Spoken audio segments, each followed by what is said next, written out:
Biar Engkau ditinggikan ya Tuhan. Oh, biar Engkau dimuliakan, karena Engkau yang layak kami sembah, yang kami tinggikan ya Tuhan. Terima kasih Tuhan. Terima kasih. Saya serahkan pada pastor ini.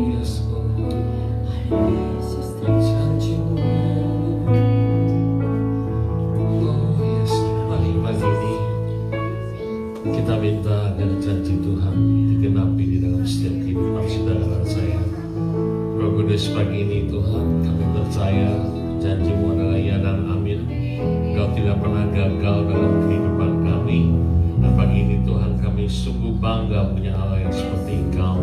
Roh Kudus pengacara Allah di tempat ini, Engkau akan urapi setiap kami, khususnya para pelayan-pelayan-Mu yang melayani pagi ini Tuhan, di depan, di belakang, dimanapun mereka berada.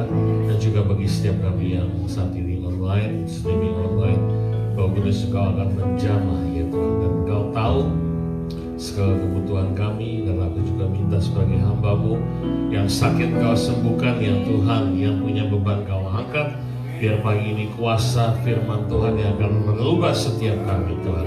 Father God, your promise, listen to you wherever they are, Father God. This is all about you, and we believe, Father God, you will send your Holy Spirit, you will pour out your Holy Spirit in this place, Father God, so we can receive you without lacking of anything. Father, we thank you and we love you in Jesus' name.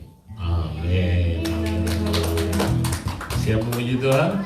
Amin. Berikan tepuk tangan yang untuk Tuhan. Tuhan Yesus baik. Dia sangat baik buat kehidupan saya dan saudara maupun yang mengikuti live streaming.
di dalam tangan Tuhan.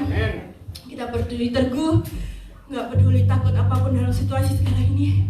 Tuhan yang selalu ada menjaga kita semua. Oh, haleluya Yesus.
Saya berserahkan untuk duduk kembali. Kita mau tenangkan hati kita. Kita mau buka hati kita. Kita mau siap mendengarkan firman-Mu. Oh Tuhan, kami percaya Tuhan firman-Mu ya Tuhan menghidupkan kami ya Bapa. Janji-janji-Mu ya Tuhan ya dan amin. Karena Kau Alfa dan Omega ya Bapa. Di dalam-Mu ya Tuhan ada kekuatan ya Bapa. Di dalam-Mu Tuhan kami ada kesembuhan ya Tuhan, ada kemenangan ya Bapa. Di dalam-Mu juga ya Tuhan ada jalan keluar ya Bapa, ada terobosan, ada breakthrough ya Bapa, ada pemulihan terjadi ya Bapa. Olah karabakara tasiri Yesus. Olah Yesus. Terima kasih Yesus.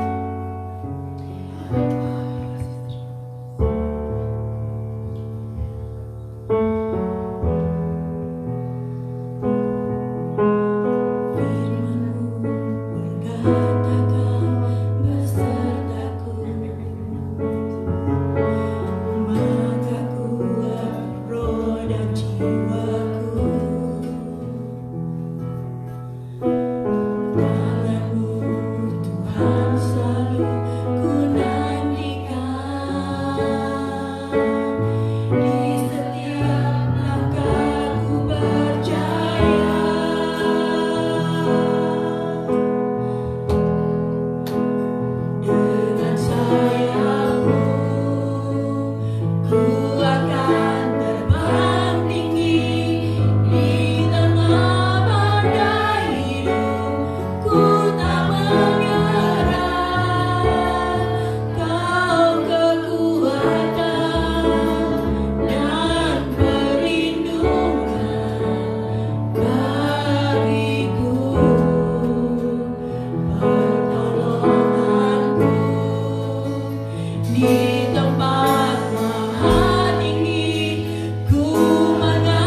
Ya,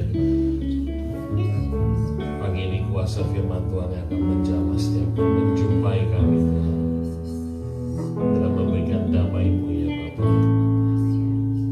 Berbicaralah melalui bibir hamba-Mu, biar apa saja yang akan Dia sampaikan itu menjadi bagian daripada rencana-Mu Tuhan. Terima kasih. Kami siap untuk mendengarkan suara-Mu. Engkau memberikan pengertian, hikmat, sehingga firman Tuhan tidak akan kembali dengan sia-sia. Terima kasih Tuhan Yesus. This is all about you, Jesus. Speak to your servant. Whatever you want to reveal to your people right now, Father God. Use him, Father God, as the instrument. So He's going to use his mouth and his tongue. Oh, Father God, we want to hear your word, because your word will penetrate deeply in our heart. And we thank you in advance for what you're about to do. Thank you, Father God.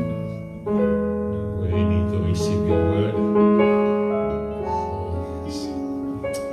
Terpujilah nama-Mu Bapa. Di dalam nama Tuhan Yesus. Yuk sama-sama katakan amin. Amin, amin, amin. Mungkin itu musik. Kamu mungkin boleh dinyalakan. Kamu boleh diterangin maksudnya. Selamat pagi. Haleluya. Yang pagi cuma 2 orang gak apa-apa. Amin, amin. Terus I want to welcome Helen, ada Helen di sini, teman saya baru datang ini, ya welcome. Saya ketemu Ibu Helen kemarin, ya hari Sabtu kalau saya, hari Jumat, dan puji Tuhan akan menjadi bagian daripada kita. Amin. Haleluya. Saya minta Anda semua kembali duduk dulu. Selamat pagi semua, juga teman-teman yang ada di streaming online. Happy to be with you. Thank you for joining us. Pagi ini saya akan bicara mengenai, saya baca di satu artikel, yaitu menurut survei daripada satu survei, yaitu mengenai Crime Watch, bahwa orang Amerika ini setiap tahun menghabiskan 1,06 billion setiap tahun untuk security system. Jadi kalau saudara punya alarm system, bahwa di Amerika ini ada mereka spend 1.06 billion annually or per year just to install the alarm system. Melalui kamera dan segala macam. Nggak heran karena setiap 3,9 detik, saya baru baca, setiap 3,9 detik terjadi satu kemalingan di rumah. Nah ini menurut statistiknya, ya. Saya nggak tahu sekarang terakhir, every 3.9 second, ya. Jadi terjadi satu kemalingan. Jadi sampai polisi aja sudah nggak terlalu peduli. Kalau saudara lapor gitu, mereka tanya ada korban, kalau nggak ada korban, so they just pikir ya this part of life. Gitu. Sad ya, tapi terjadi. Makanya nggak heran mereka semua pasang kamera gitu ya. Ada alarm, ada ada kamera, sehingga mereka lakukan semua itu untuk apa? Mencegah yang namanya kecurian. Karena polisi udah kurang bisa menangani gitu ya, karena terlalu banyak ya. Remember 3,9 second, saya baca sekitar 2,5% daripada penduduk atau rumah yang di Amerika pernah kemalingan. Jadi 2,5%, jadi 25 rumah setiap 1.000, lumayan cukup banyak. Sehingga mereka melakukan yang tadi seperti yang saya katakan, mereka berinisiatif untuk pasang alarm. Dan bukan saja di rumah, mereka pasang alarm itu atau security system ini di mobil misalnya, apalagi di perkantoran misalnya, atau public places kayak garasi, parking garage, atau apa misalnya tempat-tempat umum, bahkan di jalan-jalan semua dipasangin kamera surveillance ya, supaya mencegah untuk namanya kejahatan crime. Dan juga sampai mereka take in a personal measure, yaitu melalui social security. Mereka tahu sistem di mana bisa dijaga. Ya, jadi kalau saudara bayar antara uang antara 10 sampai 30 dolar per bulan, tergantung daripada berapa degree-nya saudara mau jaga gitu ya. Yang paling LifeLock contohnya itu mereka jaga, kita punya social security, punya credit card, retirement atau 401k itu dia jaga sama mereka, tapi kita harus bayar sekian dolar per bulan. Mereka sangat hati-hati sekali itu untuk mengambil securities measurement. Jadi poinnya, karena begitu banyak orang yang mau coba nipu dengan Anda terima telepon, ditanyain mengenai ini, makin dipancing, tanggal lahir, social security, hati-hati gitu, bisa kejebolan. Makanya mereka pasang yang namanya jagaan yaitu LifeLock. Tapi ironisnya ada satu pencuri yang sudah bertahun-tahun mencuri gitu ya, bagian daripada kehidupan kita khususnya ya, bertahun-tahun, dan anehnya nggak ada satupun yang pasang alarm sistem tuh. Ya? Jadi sudah bertahun-tahun he's been stealing from us gitu ya. Tapi nggak ada satupun yang aware, bahkan nggak ada yang pakai security system. Kalau rumah bisa dijaga, mobil bisa dijaga, semuanya bisa dijaga. Tapi pencuri ini didiemin sudah bertahun-tahun. Yohanes 8 ayat 44. Tolong saya. Yohanes 8 ayat 44. Yohanes 10 ayat 10 dulu. Yohanes 10 ayat 10. Pencuri datang hanya untuk mencuri dan membunuh dan membinasakan. Tapi kata Tuhan, aku datang supaya mereka mempunyai hidup dan mempunyainya dalam segala kelimpahan. Dalam NIV dikatakan, the thief come only to steal and kill and destroy. Jadi 3 hal yang pencuri lakukan: to steal, to kill, and to destroy.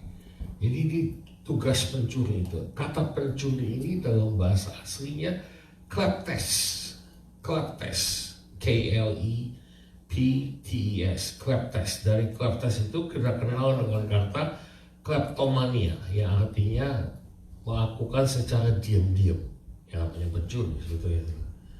Jadi kleptes itu firman Tuhan katakan dilakukan secara diam-diam, dia curi, saudara. Nah, pertanyaan saya, apa sih yang dicuri dari kehidupan manusia? Banyak, saudara. Betul. Banyak yang dicuri yang kita kadang-kadang nggak sadar. Pagi ini saya mau membukakan ada banyak hal-hal yang dicuri oleh musuh kita atau the kleptes atau pencuri itu yang kadang-kadang kita sadar. Contohnya coba. Apa yang dicuri oleh dari kehidupan manusia? Peace. Halo? Ada keluarga, ada individu, ada orang yang punya mungkin segalanya, tapi nggak pernah mendapatkan damai.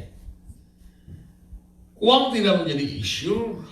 Uang, by the way, uang adalah salah satu alasan yang paling gampang, paling easy untuk bisa solve. Tapi masalahnya kadang-kadang orang tidak menemukan damai. Salah satu dicuri oleh si pencuri itu. Apalagi joy. Tuh, joy itu saudara, yaitu sukacita. Ada orang yang nggak pernah merasakan sukacita dalam kehidupannya. Apalagi misalnya harmony, betul ya? Ada rumah tangga yang tidak pernah merasakan ada satu keharmonisan di dalam rumah tangga. Nah, saya pikir ini adalah bagian daripada kehidupan kita yang kita nggak sadar iblis sudah mencuri begitu lama di dalam kehidupan, and we never stop. By the way, we're not aware that something is missing from our life. We think it's a part of the life. Apalagi saudara, saya banyak memikir banyak sekali hal-hal yang dicuri oleh iblis yang kadang-kadang kita nggak tahu. Opportunity misalnya. Banyak orang yang mendiamkan kesempatan-kesempatan yang terjadi di dalam kehidupannya sehingga hidupnya hanyalah setiap hari hanya hal yang sama atau purpose atau tujuan. Betul. Ada orang yang terpaksa harus gagal dalam kehidupannya, dalam hati gak pernah mencapai tujuannya karena setiap hari mereka takut untuk melanggar. Itu dicuri sama iblis. Your health, kesehatan dicuri sama iblis. Betul saudara? Ada orang yang setiap kali kita tanya gak ada sesuatu yang mungkin gak secara fisik tapi mungkin mental yang dicuri sakitnya. Apalagi saudara? Prosperity, berkat. Kadang-kadang berkat bisa dicuri gak? Halo? Ya. Berkat itu bisa dicuri karena kita nggak pernah tahu apa sih yang membuat Toto selalu uang bocor, keuangan selalu tekor dan sebagainya. Mungkin ada pencuri. Kita nggak pernah ngerti. Apalagi saudara? Identity kita. Kadang-kadang bisa dicuri tuh. Bukan hanya life rock yang jaga, tapi ada satu identitas yang kadang-kadang orang nggak tahu bahwa laki-laki atau perempuan ya.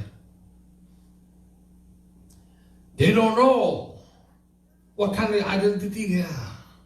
Is it a male or female? Berapa yang pernah ketemu di jalanan kita nggak tahu ini laki atau perempuan, manggilnya mem apa sir.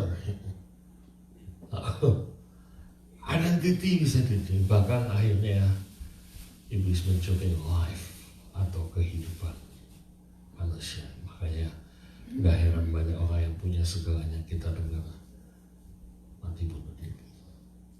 Nah itu hal-hal yang saya lihat ironisnya orang bisa menjaga segala macam dalam segala hal mengenai security, home security atau sistem alarm, whatever you name it. Tapi mereka seperti gak sadar.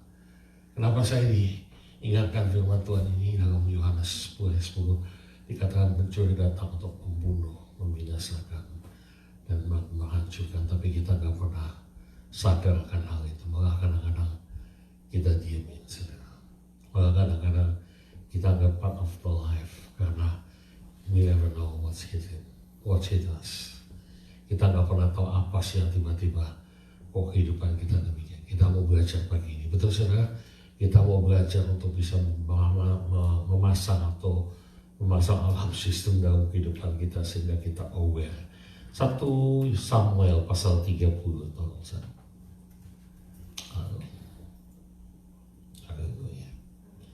Kita akan baca 1 Samuel 30, belajar daripada Raja Daud.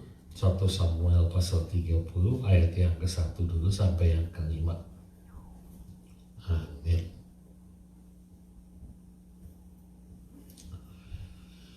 Ketika Daud serta orang-orangnya sampai ke Ziklag, satu kota, pada hari yang ketiga, mereka habis pulang perang, saudara. Orang Amalek telah menyerbu tanah Negeb dan Ziklag.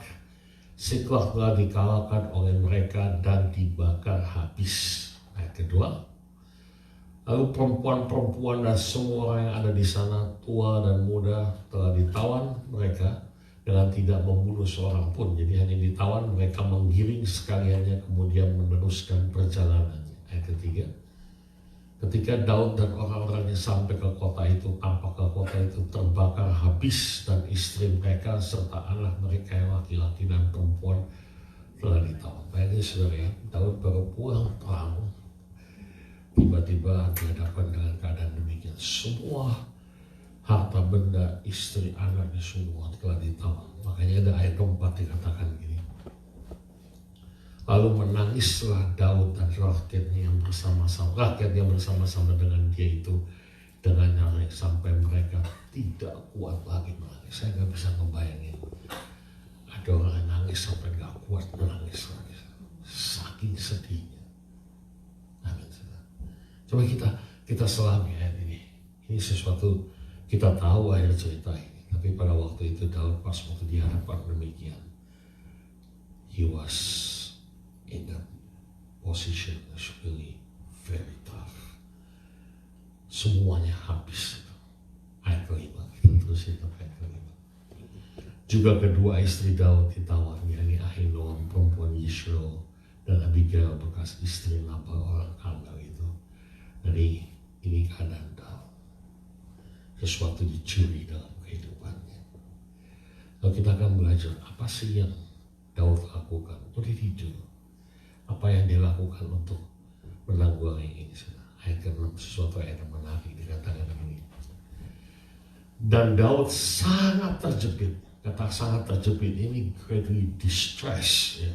Sangat terjepit karena rakyat mengatakan hendak melempari dia dengan batu.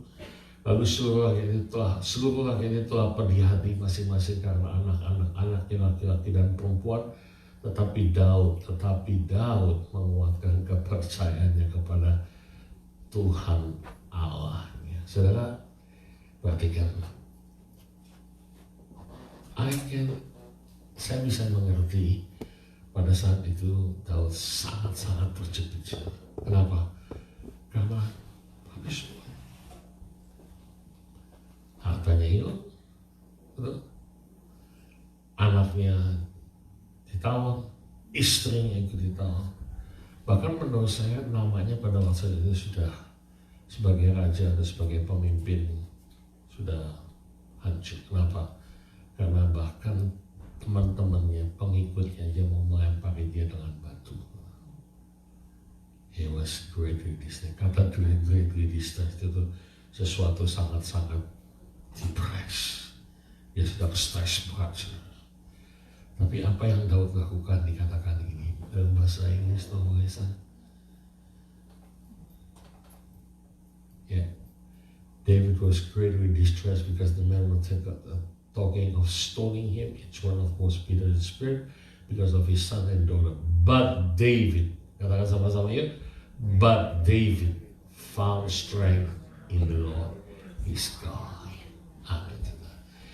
Daud menguatkan dalam bahasa Indonesia. But David found strength in the Lord. Arti kata menguatkan itu saudara makin menguatkan, makin dikuatkan. Ada dua musuh di dalam kekristenan. Ya, mana yang baik-baik. Saya pernah katakan, yang pertama musuh orang Kristen itu yang pertama adalah rasa bitterness, rasa pahit. Ya, kita pernah tahu rasa pahit ini yang akan membuat biasanya orang Kristen itu menjauh dari Tuhan. Pahit sama teman, ya, pahit sama tetangga misalnya, sehingga banyak orang nggak mau ke gereja karena ada dia misalnya, pahit. Atau pahit sama pendetanya, ya, pahit karena mungkin sakit hati sama pastornya atau whatever.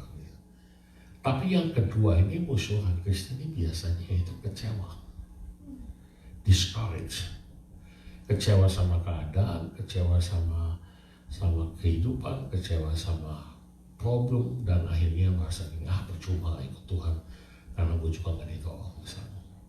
Rasa ingat pahit dan kecewa. Nah, saya bisa mengerti pada saat itu kalau Daud mungkin bisa kecewa sama Tuhan. Kenapa? Ya tadi saya bilang semuanya hilang. Betul? Tapi ayat ini mengatakan but David, tapi Daud menguatkan kepercayaan. Kata menguatkan itu artinya tadinya sudah kuat, tapi ditambahin kuat. Halo? Ditambahin makin lama dikuatin. Kata ini dalam bahasa aslinya yaitu bazak. Bazak itu artinya to be established firmly. Makin dikuatkan, to be established firmly atau to harden. Jadi dia makin mendekatkan kepada Tuhan. Amin. Daud tidak menyalahkan keadaan, Daud tidak menyalahkan Tuhan, Daud tidak menyalahkan segalanya, tapi dia makin mendekatkan diri kepada Tuhan. Yang setuju katakan amin. Loh, problem is there. Amin. Pencurian itu pasti akan terjadi dalam kehidupan kita. Ada sesuatu yang kita curi, no matter how much you pray every single day. You mau doa setiap hari kita, tapi tetap percayalah, masalah ini tetap ada. Ada sesuatu yang kadang-kadang membuat kita bisa menjadi discouraged sama keadaan kita, bahkan sama Tuhan. Amin. Tapi dikatakan di sini kata basrak ini artinya dia makin mengencangin, makin mendekatkan, amin, makin menguatkan Yesus kepada Tuhan. Kenapa? Karena masalah seharusnya akan mendekatkan Anda dan saya kepada Tuhan. Amin, saudara. Ayat ke-7 ayat ke-8. Then David said to Abiathar the priest, the son of bahasa Indonesia dulu. Lalu Daud memberi perintah kepada Imam Abiathar bin Ahimelech, bawalah efod itu kepadaku. Efod itu adalah satu semacam vest, ya, semacam kayak vest yang dipakai imam pada waktu minta petunjuk Tuhan. Ya, jadi seperti vest itu ada di tengahnya, ada di depannya ada breastplate, ada dari besi yang penutup dada, namanya efod itu. Ya, terus maka Abiathar membawa efod itu kepada Daud. Ayat ke-8. Kemudian bertanyalah Daud kepada Tuhan, katanya, haruskah aku mengejar gerombolan itu? Akan dapatkah mereka aku susul? Lalu Tuhan berfirman kepadanya, kejarlah, sebab sesungguhnya engkau akan dapat menyusul mereka dan melepaskan para tawanan. Ayat ke-9. Lalu pergilah Daud beserta 600 orang bersama-sama dengan. Saudara, kalau Anda perhatikan ayat ke-8 dan ke-9, ada sesuatu yang missing, ya. Ada sesuatu yang hilang dalam ayat ini, ada sesuatu yang ketinggalan. Ya. Daud bertanya kepada Tuhan, haruskah ku kejar gerombolan itu? Betul kan? 8 dikatakan, kalau Ustaz, haruskah aku mengejar gerombolan itu? Kata Tuhan, susul. Kata Tuhan, kejar, sebab sesungguhnya engkau akan menyusul. Pursue, kata Tuhan. Tapi kalau sudah ada di Daud, kira-kira pertanyaan apa yang ditanya? Kemana? Halo? Where, God? Daud tanya, Tuhan, haruskah aku susul gerombolan itu? Tapi anehnya, saudara, ya, Tuhan cuma ngomong ini, just pursue. Would you ask, where, God? Bukankah kau disuruh kejar, saudara akan pasti tanya kemana, mau menyusul kemana, saudara? Karena gerombolan itu udah gak dekat lagi. Tapi pertanyaan saya pagi ini, saudara, untuk tanya Tuhan itu gampang. Betul? Yang susah, do you trust Him? Amin. One thing is to ask God. But the next question is, do you trust Him if He answers you? Saya lagi ngebayangin, ya, menurut saya ini adalah sesuatu episode yang paling sulit di dalam situasi itu. You know why? Kenapa ini paling sulit menurut saya? Karena think about this for a moment. What do you expect if you were David? Ya, kira-kira kalau saudara jadi Daud, ekspektasi apa yang Anda punya waktu dia tanya sama Tuhan? Ya, saya ulangi gini. If you were David, what kind of expectation do you have when you ask God? Ya, kalau saudara jadi Daud, kira-kira ekspektasi apa waktu you nanya sama Tuhan mengenai haruskah aku susul gerombolan itu? Bayangin, saudara, kalau misalnya Tuhan bilang no. Puji Tuhan, Tuhan bilang susul. Tapi can you imagine kalau misalnya Tuhan bilang no? Masa mau didiemin? Masa istri sama anak-anaknya pun direlakan? Halo? Saudara bisa bayangin gak, saudara? Waktu saudara tanya sama Tuhan, do you trust Him? You percaya gak sama Tuhan? Kira-kira apapun jawaban dari Tuhan, apapun yang saudara dapat konfirmasi dari Tuhan, kira-kira you akan lakukan gak? Kalau Anda gak percaya, jangan nanya. Halo? Si cerita ini sepertinya ujung-ujungnya we know the happy ending. Tapi masalahnya pagi ini, saudara, yang saya renungkan pada pagi ini, Daud nggak tahu pada saat itu. Waktu dia tanya sama Tuhan, dia katakan ini, pergi. And by the way, Tuhan tidak pernah kasih detail. He doesn't have to give detail to you and me. Amin. Tuhan tidak pernah memberikan detail kepada saudara atau saya. Karena memang bukan tugas Tuhan. Bukan hak kita untuk tanya. Yang penting just do it. Halo? Percaya. Saya bisa mengerti kalau pada waktu itu Daud bisa kecewa sama Tuhan. Saya juga kagum ada beberapa Anda di sini yang pernah mengalami sesuatu yang luar biasa tapi setia sama Tuhan. Artinya kita makin menguatkan sama Tuhan. Betul saudara? Basah, ingat basah. Tapi to establish firmly. Betul saudara. Tapi yang kedua ini, do you trust Him? Amin. Dan by the way, ada hal-hal yang kita nggak pernah ngerti di dalam cara Tuhan. Betul? Waktu Abraham diutus sama Tuhan, Kejadian 12 Anda baca. Kejadian 12 ya, Tuhan bilang ini pergilah. Tapi Tuhan tidak pernah sekalipun ngomong kepada Abraham pergi kemana. Dan bayangin waktu itu di umur 75 tahun. Asok-asok 75 tahun disuruh pergi, mau kemana nggak tahu. Tuhan tidak pernah sekalipun ngomong sama Abraham pergi kemana secara detail. Karena Tuhan itu nggak pernah kasih detail sama kita. Halo? Dan Anda dan saya nggak seharusnya minta detail. Yang penting kita cuma percaya sama Tuhan. Amsal 25 ayat kedua kemarin saya pernah kemuliaan Tuhan ialah merahasiakan sesuatu. Betul Amsal 25 ayat kedua. Amsal pasal 25. Haleluya. Amsal Proverbs 25. Ya. Ayat kedua.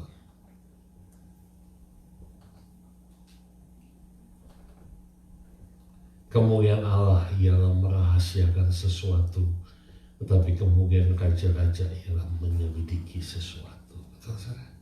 Dalam bahasa Inggris kata He reveal everything. Dia nggak perlu kasih tahu sama kita. Betul? The glory, it is the glory of God to conceal a matter, just as a matter is the glory of King. Dia nggak kasih reveal sama kita. Dia conceal, kata conceal ini nutupin. Amin. Jadi bukan tugas kita Tuhan, kita mau detail dulu dong. Kita mau tahu dulu Tuhan nasib saya gimana. Listen to me church. Sometimes we don't know. Ini indahnya ikut sama Tuhan karena kita aku percaya itu doang. Amin. So don't ask how, gimana caranya Tuhan. Amin. Karena anak Tuhan gak pernah ngasih kita. Balik 1 Samuel 30. Ayo oke? Amin. Tadi ayat keberapa sih? 8 dan 9. Haleluya.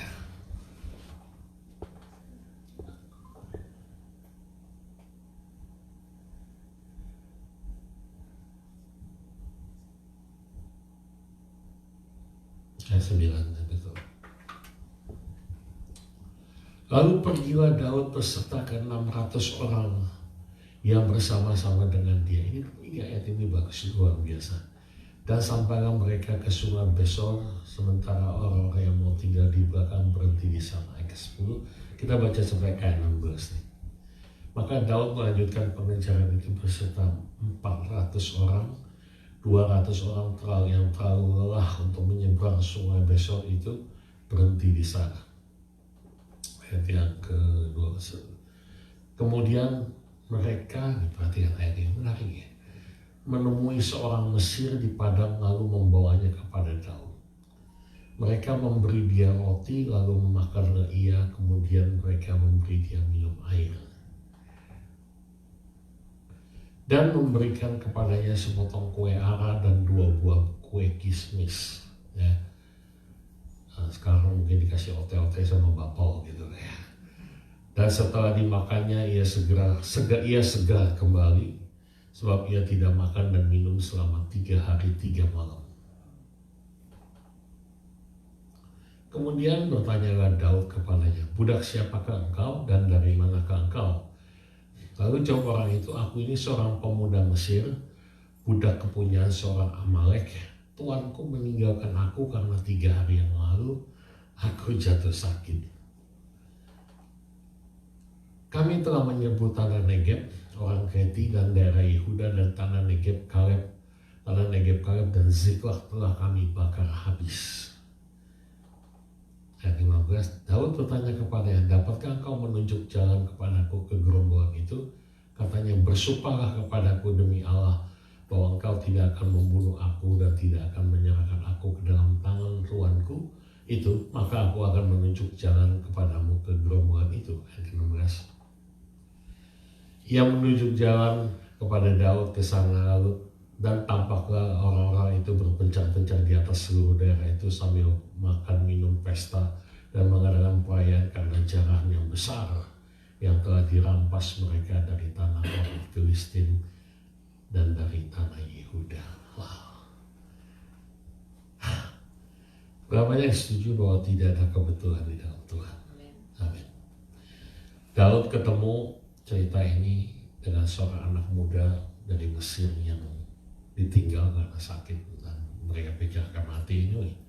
So mereka tinggal dan tanpa mereka sangka-sangka anak muda itu hidup dan ketemu Daud setelah 3 hari 3 malam gak makan, terus dikasih makan sama Daud dan dikasih minum.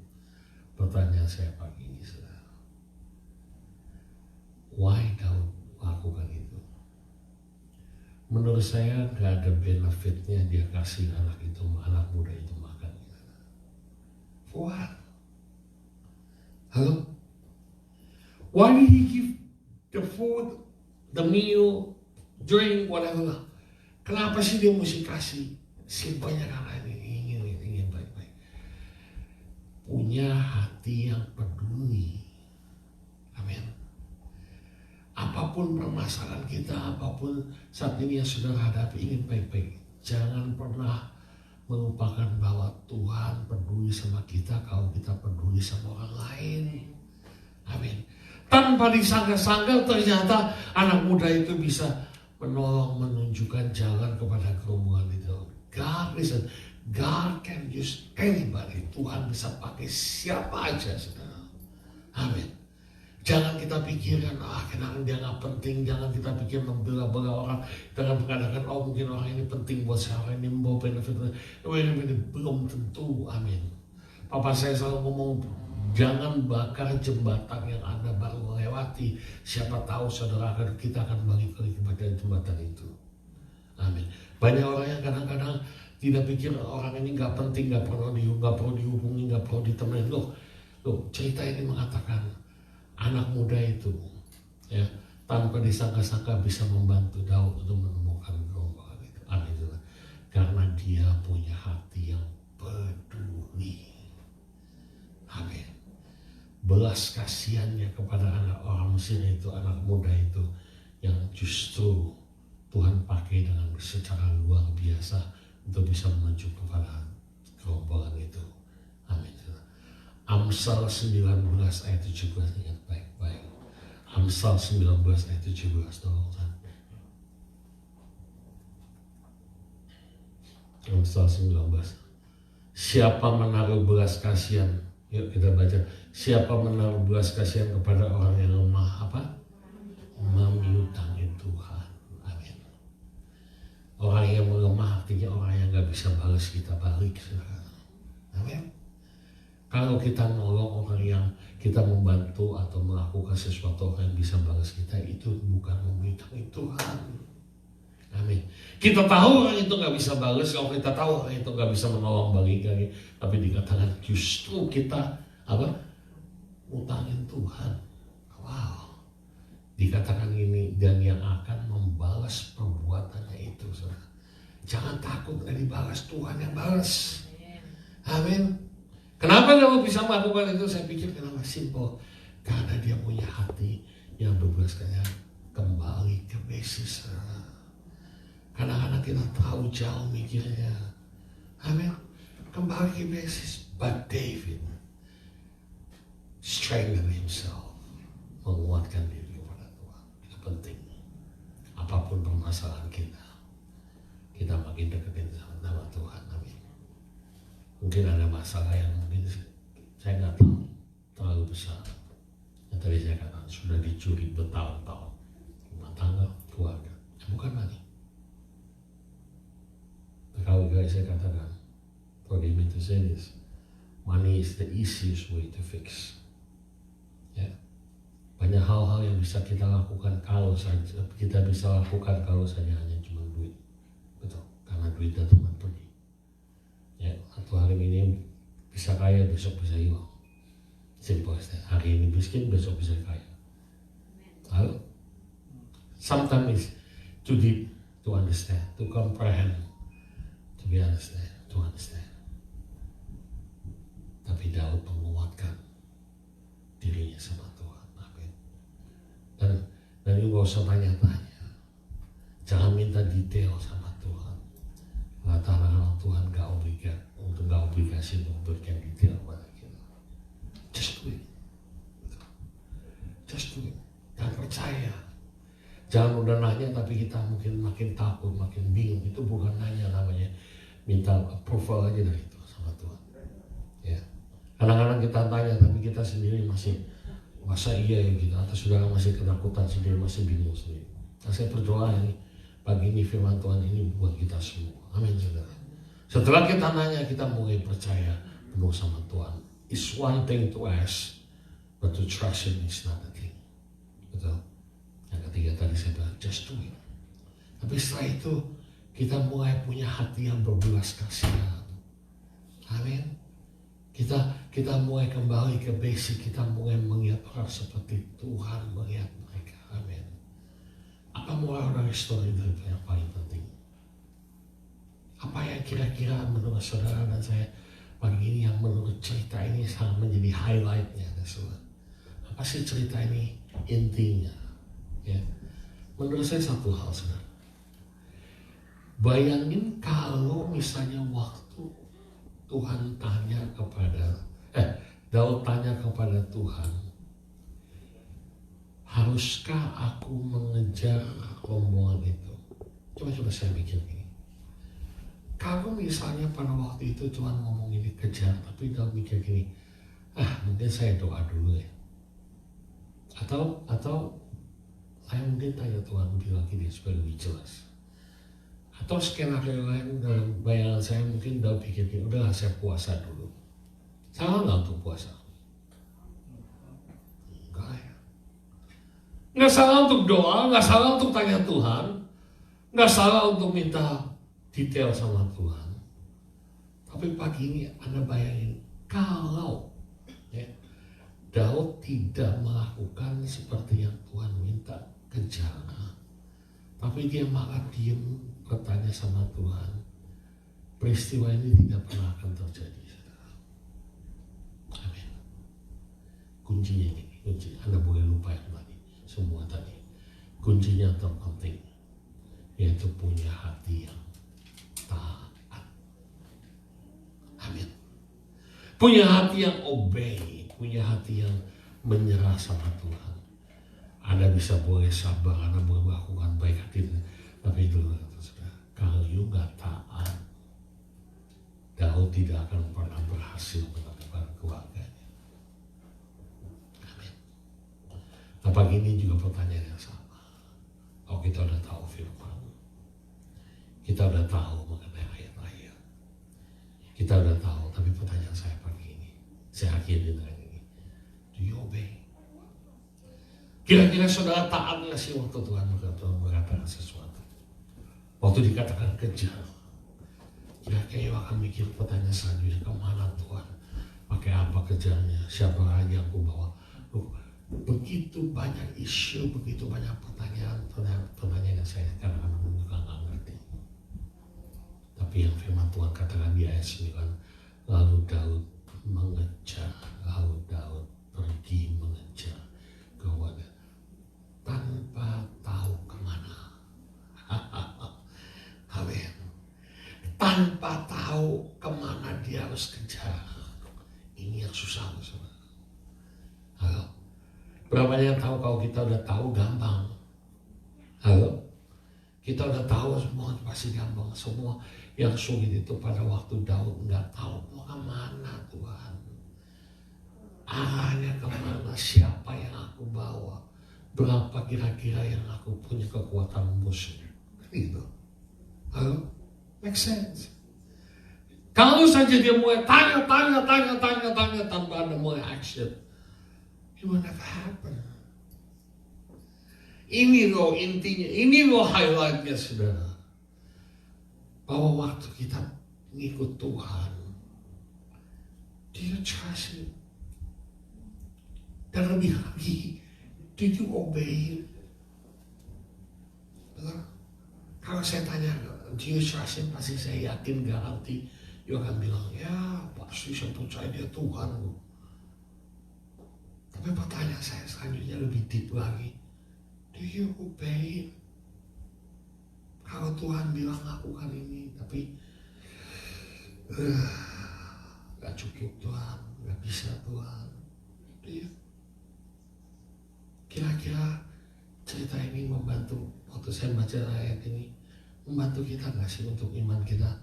Oh ternyata ikut Tuhan itu ikut ada proses. Saudara. Oh kita udah tahu cerita ini, happy ending. Tapi remember, Daud nggak tahu saat itu. Waktu dia menemukan semuanya habis, semuanya hilang. Ternaknya, istrinya, temannya, namanya, semua, everything gone. You still have trust in Him. Amin. Tundukkan kepala. Haleluya.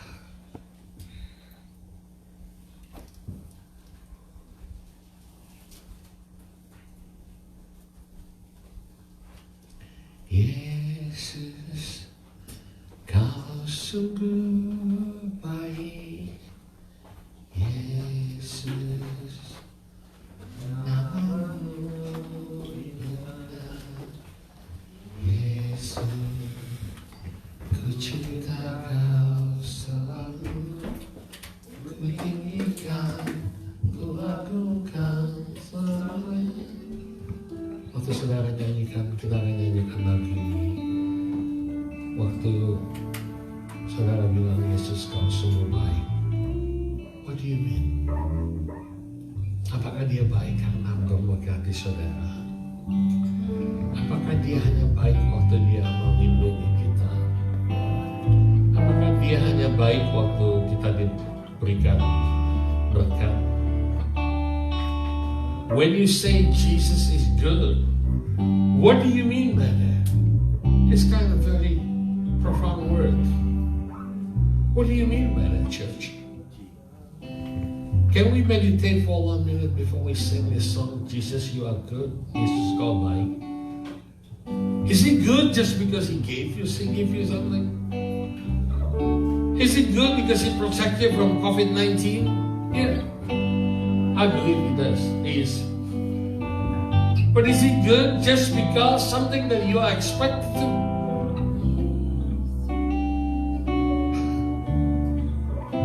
Can we really say, Jesus, you are good no matter what? Kau baik, Tuhan. Kau baik. Yuk kita akan bangkit berdiri, kita akan nyanyikan begini. Terima kasih ya Tuhan.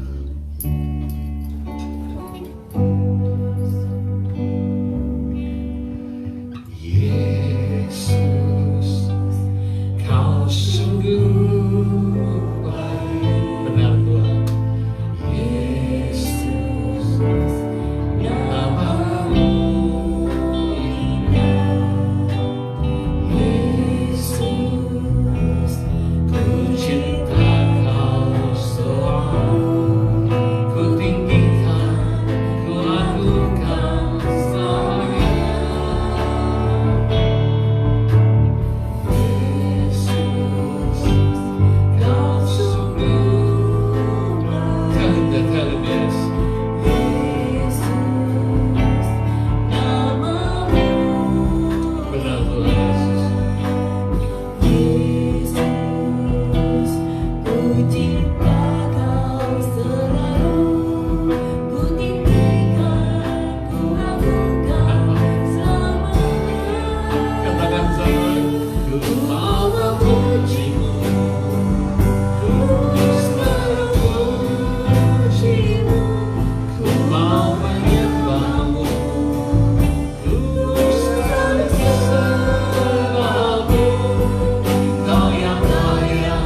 semua, baik saudara yang ada di sini ataupun yang online.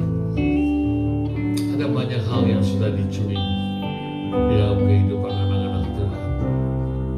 Anda bisa datang ke gereja setiap minggu, seems like everything okay, tapi your peace, your joy, your harmony dalam rumah tangga mungkin, your opportunity, bagi purpose saudara, adalah yang nggak tahu harus ngapain.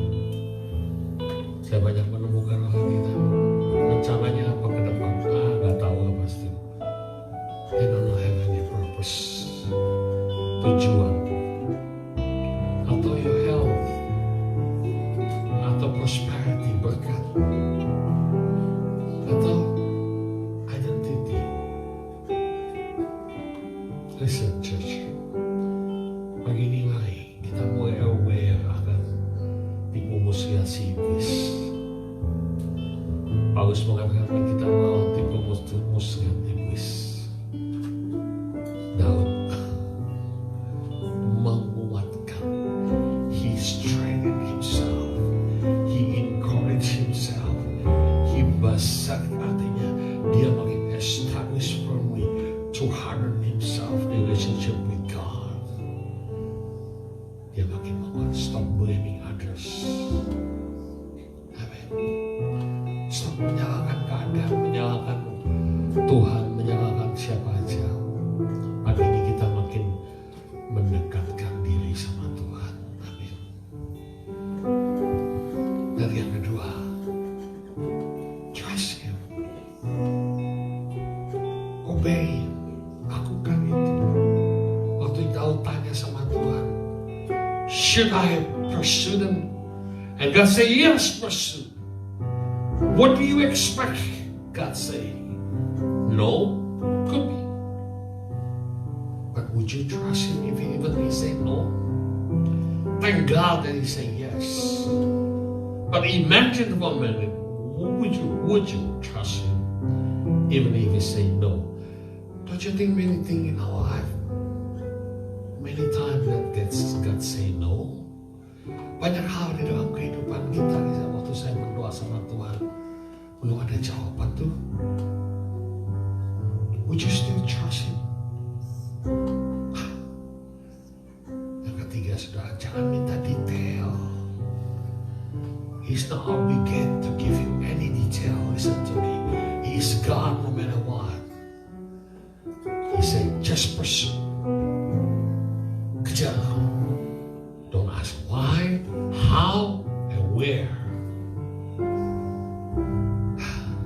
God. Yang penting juga punya hati yang berbelas kasihan.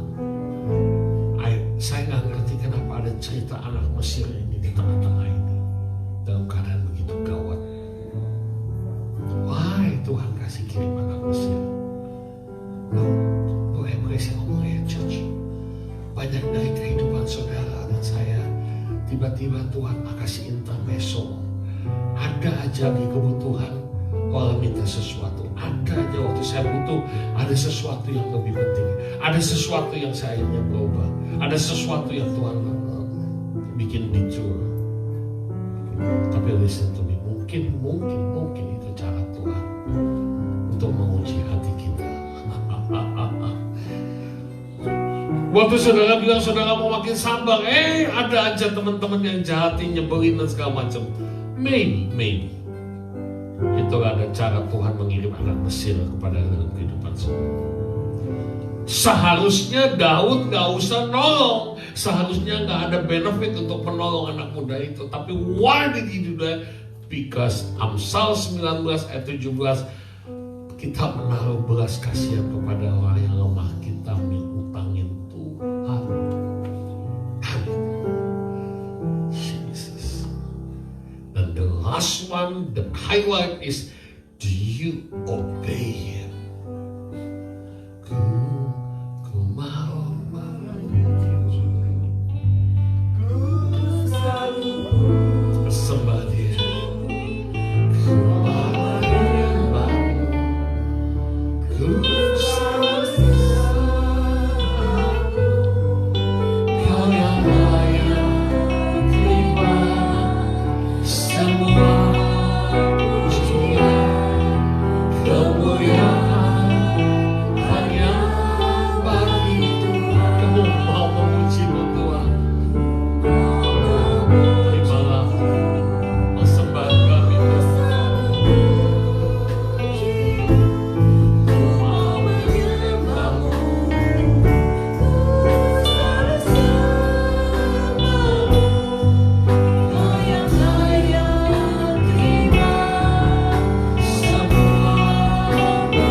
area di dalam kehidupan saudara pagi ini yang masih mengikat hidup Anda. Mungkin saudara masih mempertahankan ego kita. Tapi biar pagi ini sesuai dengan firman Tuhan, kita boleh trust and obey Him. Trust and obey Him. Untuk mengerti akan kebenaran firman gampang saudara baca dan saudara berdoa, tapi untuk melakukan itu susah. Amin. Mau gak kita pagi-pagi ini kita di dalam hati Anda masing-masing, dimanapun saudara berada streaming, saudara boleh gini, Tuhan, mari ampuni aku Tuhan, aku mau belajar untuk trust and obey You. Amin. See, sometimes we're still holding this like kind of monster in our heart and say, yeah, I want to listen to Your word, I want to learn Your word. But one thing about listening to Him, but the thing is just to obey and trust and obey Him. Do you know what is the hardest part in our life? Sometimes we know that's something that we have to do, but sometimes we just hold it back. We just try to hold back because it's not easy to trust Him. Never mind to obey Him. It's not even easy to trust Him fully. Because in some cases, in some situations, you don't even know, God, why? Why, God? As you've also said, you know, why is the devil word the word from the devil? Satu hamba Tuhan, si saudara Argentina ngomong dalam bukunya, mengatakan kata why itu sesuatu pertanyaan dari iblis. Always question why, how, where, why. Look, church, pagi ini, mari kita mulai belajar percaya, mempercayakan hidup kita sama Tuhan. Roh Kudus pagi ini meteraikan firman-Mu dalam hidup kami. Dan sekali lagi Tuhan, ajar kami itu Tuhan untuk belajar mendekatkan, menguatkan diri kami kepada Engkau Tuhan. Dan pagi ini kami yang datang dengan hati yang luka ya Tuhan. Dan dari mungkin hati yang kami yang sudah mulai kecurian ya Tuhan. Oh mari Roh Kudus, pulihkan kami ya Tuhan. Pulihkan setiap rumah tangga, setiap hubungan keharmonisan, kesehatan. Roh Kudus pagi ini, even berkat-berkat Tuhan Kau akan pulihkan di dalam nama Tuhan Yesus. Terima kasih ya Tuhan. Ajar kami untuk mulai fokus kepada Kau senantiasa ya Tuhan. Terima kasih Tuhan Yesus. Mari Roh Kudus, kami mau melepaskan hak kami mau melepaskan Tuhan untuk progresif kami. Tuhan, kami mau berserah penuh kepada Tuhan. Ingat Amsal 25 ayat 2, kemuliaan Allah yang merahasiakan sesuatu. Don't ask me why or when, just trust Him. He will do in His time. Dia membuat segala sesuatu indah pada waktunya. Ketika Pengkhotbah 3 ayat 11. Amin. Roh Kudus meteraikan sekali lagi Tuhan firman Tuhan, dan hamba-Mu selesai berbicara, biar pagi ini Kau saja yang menjumpai kami di dalam setiap roh kami. Terpujilah nama-Mu di dalam nama Tuhan Yesus. Yang setuju dan diberkati katakan yuk amin, amin, amin, amin. Haleluya. Amin. Silakan duduk, silakan. Ayo bless, diberkati. Kita akan memberkati pekerjaan Tuhan pagi ini. Kita akan membawa persembahan kita ke dalam rumah Tuhan. Bagi saudara yang butuh amplop, saya akan membantu. Haleluya. Asal ini akan kawin sebentar. Benar. Mau porsinya mau lama.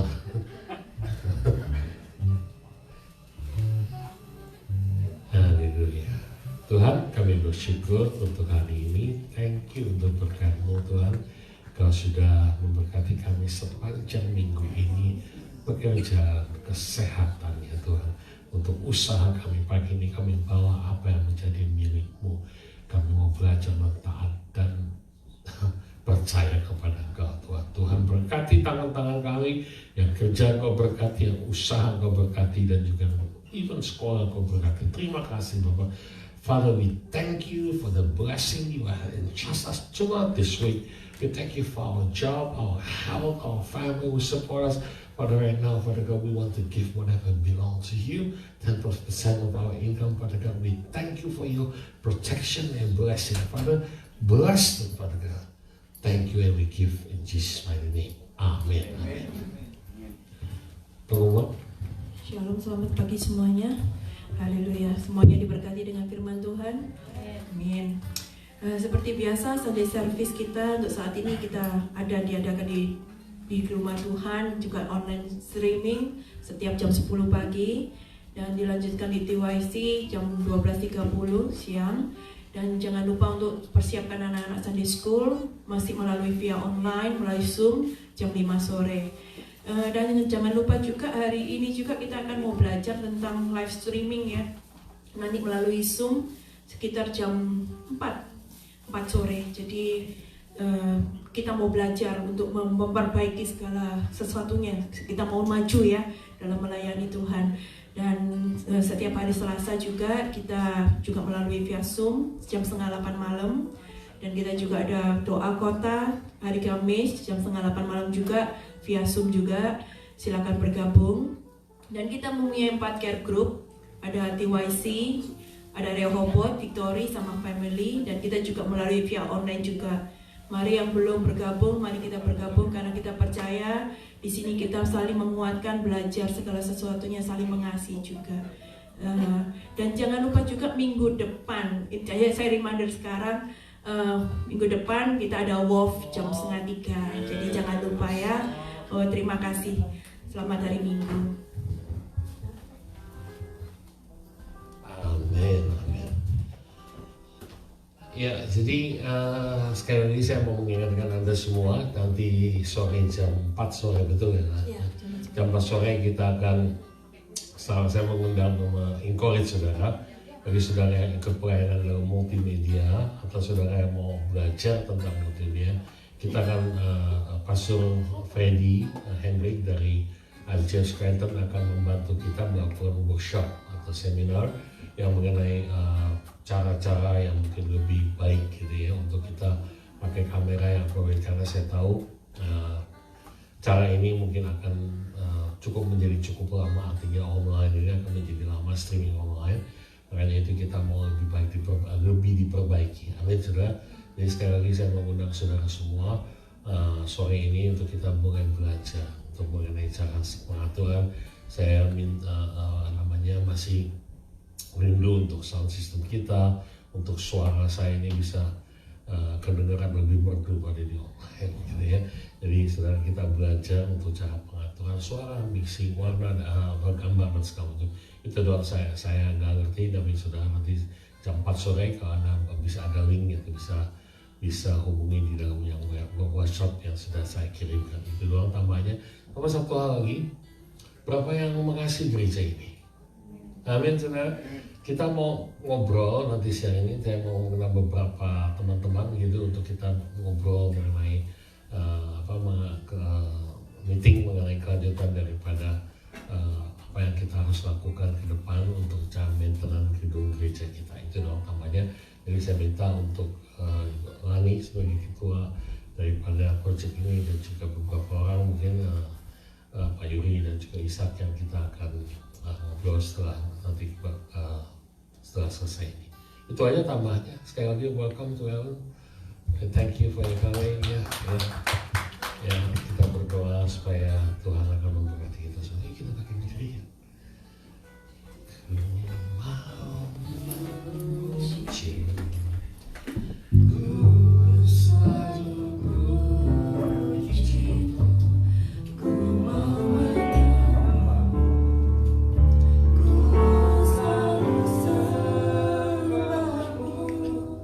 Kau yang layak terima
bless your word, Father God. And bless your people right now with the authority that you have given to me.